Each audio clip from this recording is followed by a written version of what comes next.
So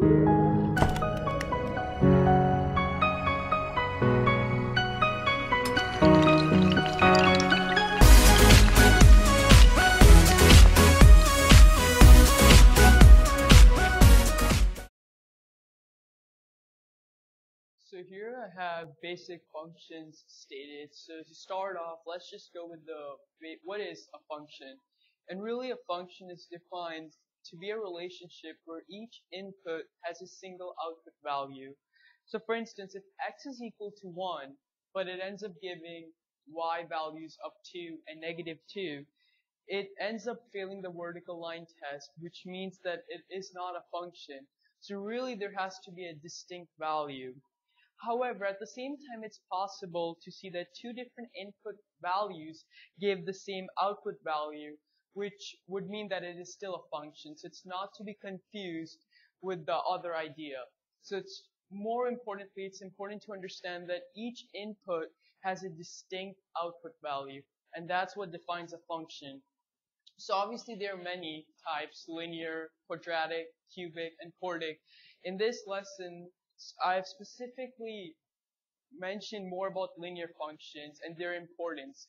So just to start off with linear functions, their slope-intercept form is basically y is equal to mx plus b, where m stands for slope or the constant rate of change.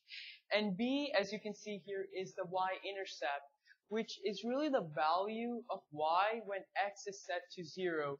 So the y-intercept will always be denoted by the symbol or the letter b.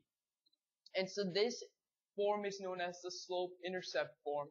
And really, when you're looking at linear lines, you have two types, obviously. You have parallel lines and you have perpendicular lines. With parallel lines, you see that their slopes are equal, so they have congruent slopes. With perpendicular lines, you see like if one slope is 3, the other one must be negative 1/3, because their slopes must have a product of negative 1, as you can see here. So let's take an example. For instance, we have 3x minus 2y is equal to 4.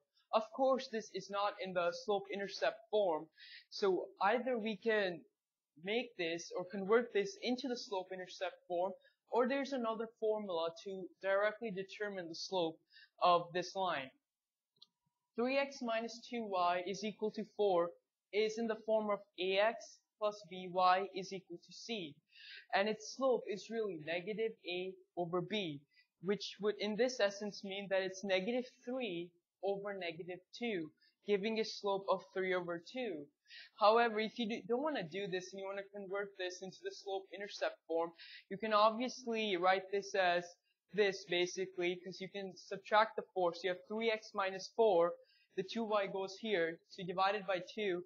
So 3x minus 4 divided by 2 is equal to y, and y is equal to 3 over 2x minus 2. And again, you see that the slope is 1.5 or 3 over 2.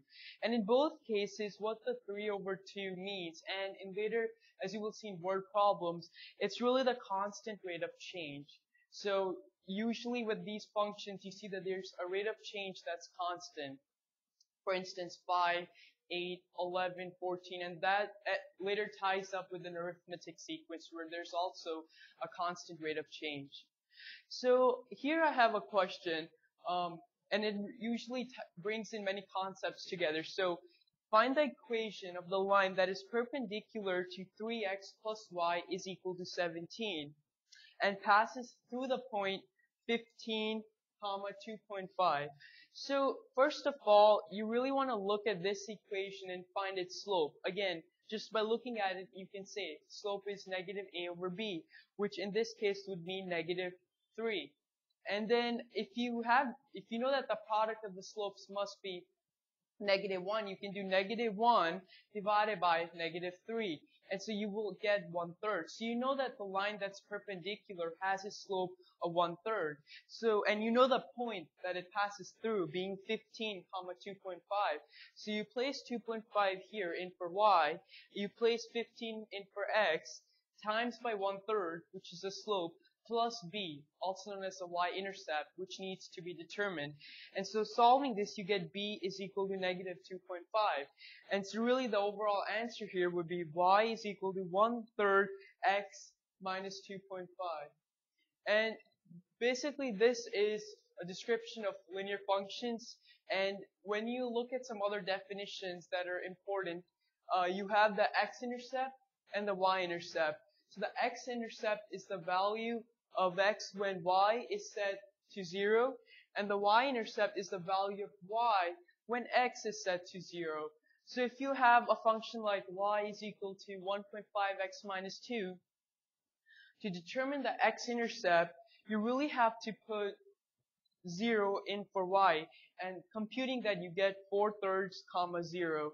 And for the y-intercept, you can just look at the function, and knowing that it's 3/2x minus 2, you know that b stands for the y-intercept. So the y-intercept in this case would be 0, negative 2. Thank you.